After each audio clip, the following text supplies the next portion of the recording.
Muy buenas a todos, mi nombre es Sebastián y en esta ocasión hablaremos sobre Ética para Amador, un libro publicado en 1991 por el escritor y filósofo español Fernando Savater. Muy bien, este libro comienza con un aviso antipedagógico escrito por el autor antes del prólogo, en el cual se afirma que este no es un manual de ética para alumnos de bachillerato, ni tampoco contiene información sobre los más destacados autores e importantes movimientos.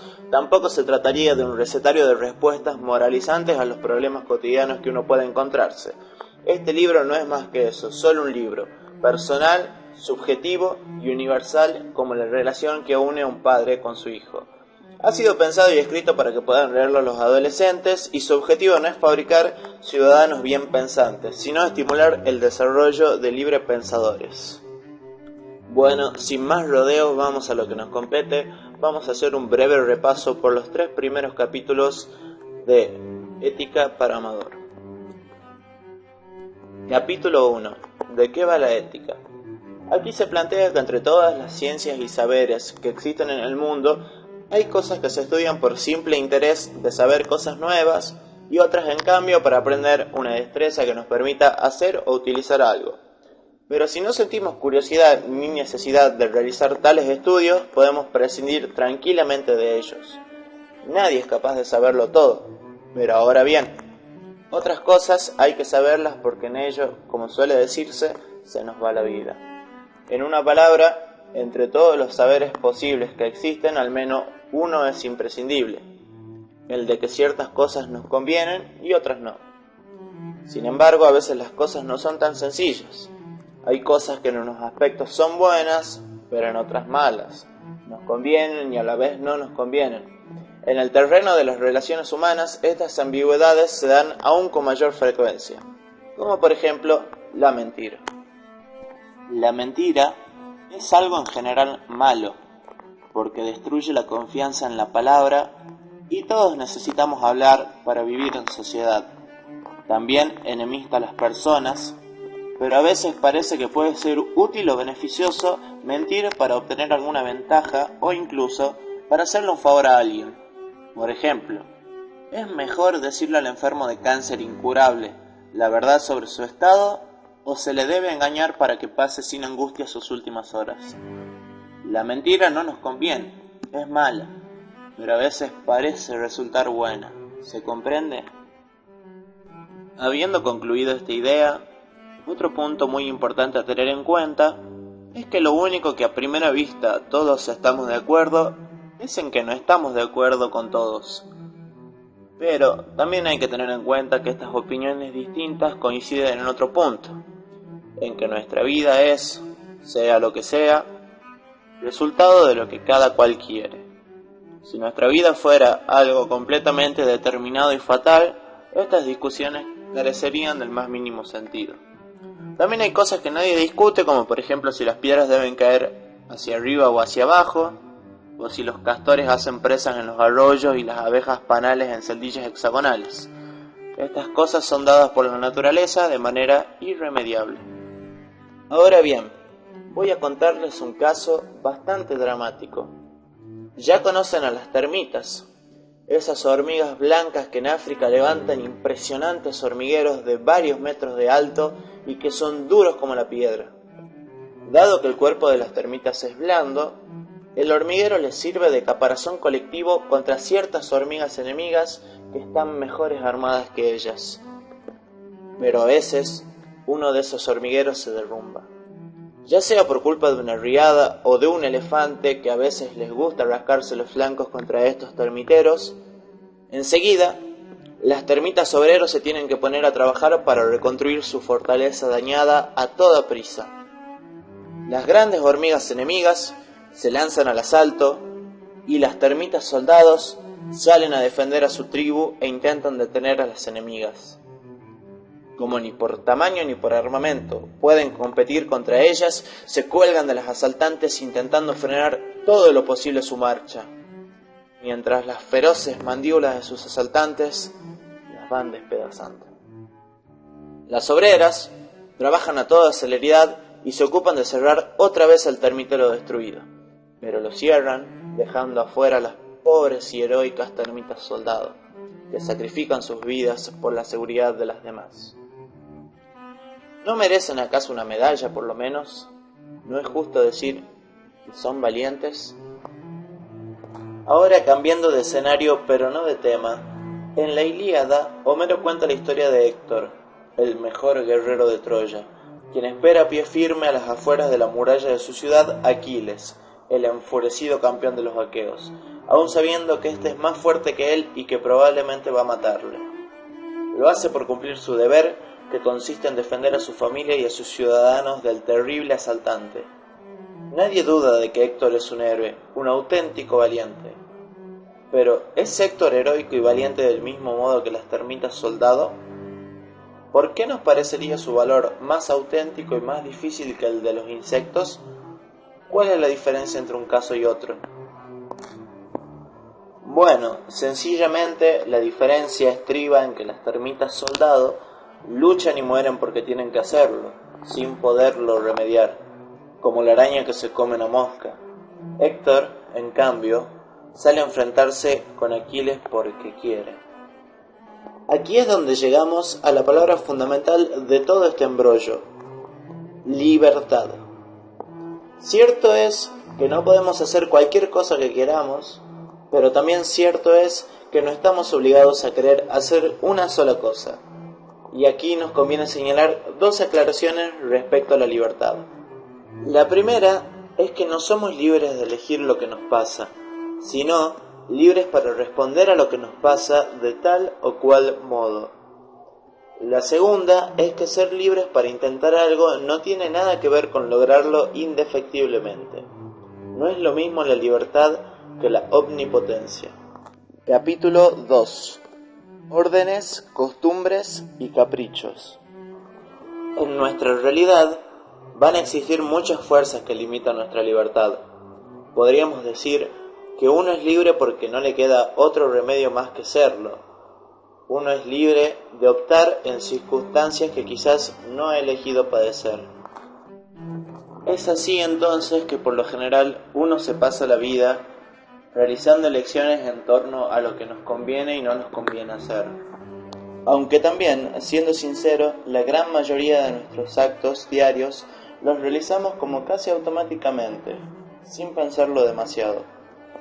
Ahora me gustaría pedirles que mirando retrospectivamente se preguntaran todo lo que no se preguntaron esta mañana al realizar cada uno de sus actos matutinos, diarios y cotidianos, como levantarse una determinada hora para poder llegar a tiempo a tomar un colectivo, como cepillarse los dientes, como vestirse, como ponerse las zapatillas, y preguntarse por qué hicieron lo que hicieron, por qué hicieron eso y no otra cosa como lo contrario, o algún otro acto totalmente al azar que fuese distinto a lo que hicieron esta mañana.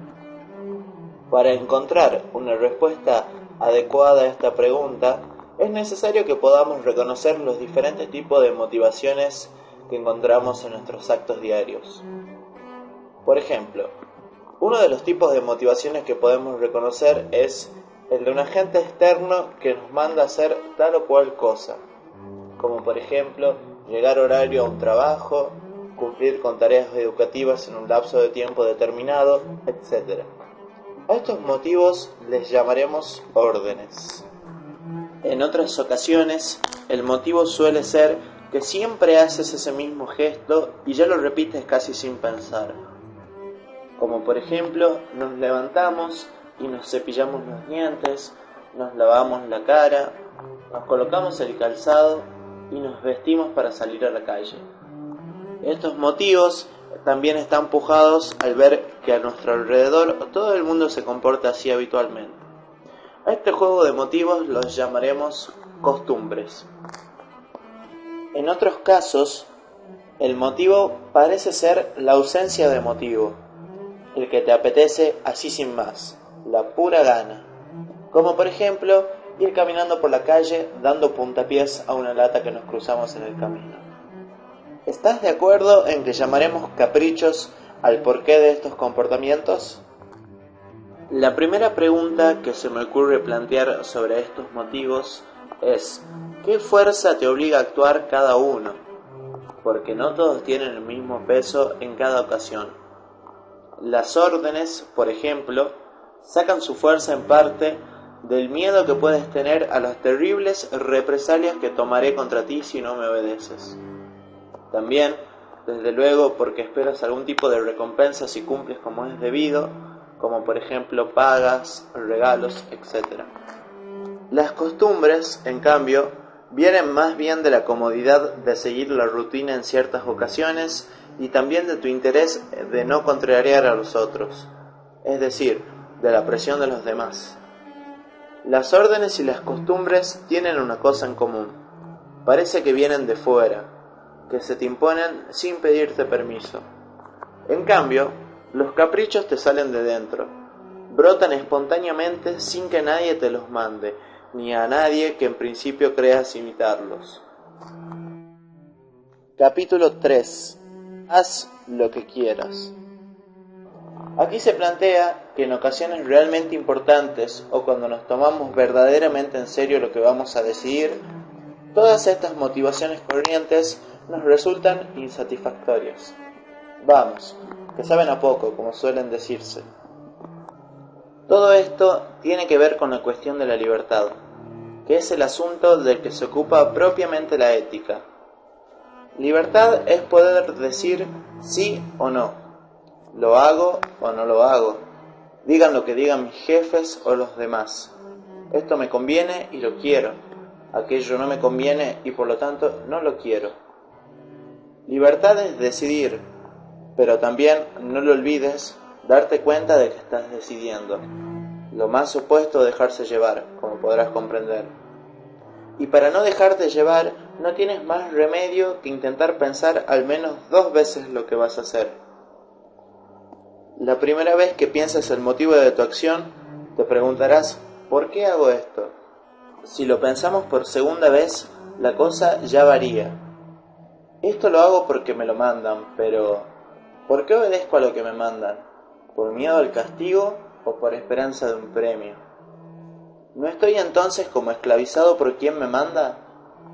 Si obedezco porque quien da las órdenes sabe más que yo, ¿no sería aconsejable que procurar informarme lo suficiente para decidir por mí mismo?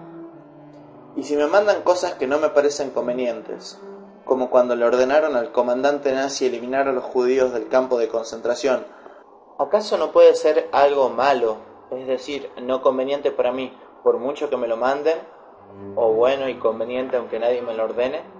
Lo mismo sucede respecto a las costumbres. ¿Por qué diablos tengo que hacer siempre lo que suele hacerse, o lo que suelo hacer?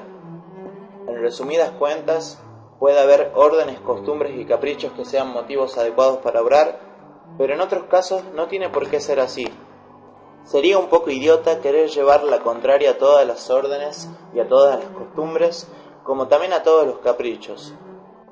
Luego hay que hacerse adulto, es decir, capaz de inventar en cierto modo la propia vida y no simplemente vivir la que otros han inventado para uno. El que no hace más que huir del castigo y buscar la recompensa que dispensan otros, según normas establecidas por ellos, no es mejor que un pobre esclavo. Te recuerdo que las palabras bueno y malo no solo se aplican a comportamientos morales, ni siquiera solo a personas. Se dice, por ejemplo, que Maradona es un futbolista muy bueno, sin que ese calificativo tenga nada que ver con su tendencia a ayudar al prójimo fuera del estadio o a su propensión a decir siempre la verdad. Es bueno en cuanto a futbolista y como futbolista sin que entremos en averiguaciones sobre su vida privada. Y digo yo, ¿por qué no intentamos definir del mismo modo lo que se necesita para ser un hombre bueno? Para unos, ser bueno significará ser resignado y paciente, pero otros llamarán bueno a la persona emprendedora, original y que no se acobarda a la hora de decir lo que piensa aunque pueda molestar a alguien. En lugares como Sudáfrica, por ejemplo, unos tendrán por bueno al negro que no da la lata, mientras que otros no llamarán así más que al que sigue a Nelson Mandela. ¿Y sabes por qué no resulta sencillo decir cuándo un ser humano es bueno y cuándo no lo es? Porque realmente no sabemos para qué sirven los seres humanos. Sabemos cuándo un especialista en algo o cuándo un instrumento funciona como es debido, porque tenemos idea del servicio que deben prestar, de lo que se espera de ellos. Entonces, ¿cómo nos las arreglaremos? Voy a contestarte algo que de seguro te sorprende y quizás hasta te escandalice. Un divertidísimo escritor francés del siglo XVI contó en una de las primeras novelas europeas las aventuras del gigante Gargantúa y su hijo Pantagruel. Muchas cosas podría contarte de ese libro, pero prefiero que antes o después te decidas de leerlo por ti mismo. Solo te diré que en una ocasión Gargantúa decide fundar una orden más o menos religiosa e instalarla en una abadía, sobre cuya puerta estaba escrito este único precepto: haz lo que quieras. Y todos los habitantes de esa santa casa no hacen precisamente más que eso, lo que quieren. ¿Qué te parecería si ahora te digo que a la puerta de la ética bien entendida no está escrita más que esa misma consigna: haz lo que quieras? ¿Qué pretendo decirte poniendo un haz lo que quieras como lema fundamental de esa ética a la que vamos tanteando?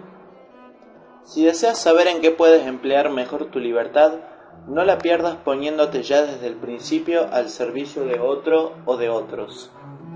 Por buenos, sabios y respetables que sean, interroga sobre el uso de tu libertad a la libertad misma.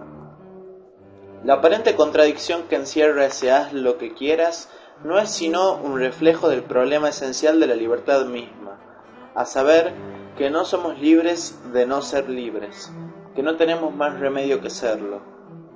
De modo que mi haz lo que quieras no es más que una forma de decirte que te tomes en serio el problema de tu libertad, lo de que nadie puede dispensarte de la responsabilidad creadora de escoger tu camino.